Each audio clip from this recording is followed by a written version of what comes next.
When you were watching those films when you were young, how were women typically represented in those films? Well, I mean, look, we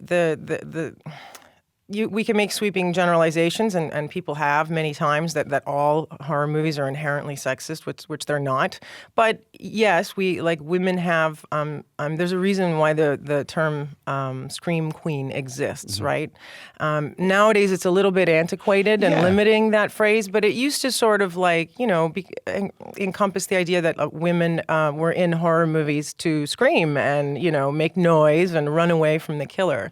It's not always true. It's not universally true, because in the 80s we had the emergence of the final girl, right? Which, an academic noticed, pointed out that, hey, not all women are in these movies to get naked and get killed. Some of them, in fact, especially the final girl, she noticed a trend that it was the women who were usually the resourceful, quick-witted ones who ended up outwitting the killer and sometimes killing him, right? And surviving at the end of the movie. Like in Scream. Yeah, but even before that, I mean, I guess the most famous final girl would be Ellen Ripley from the Alien films.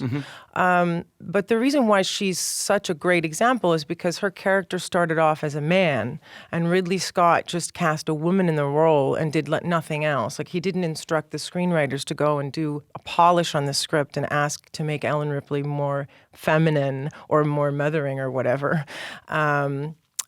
So she is a little different than the final girls that appear in the sort of slasher films of the 80s, who tend to be the smart, virginal girl who, it's usually the ones who are doing the drugs and having sex are the ones that end up getting killed in horror movies, right? And it's those horror movies. It's the quote-unquote pure ones that end up surviving. Right. More often than not, yeah.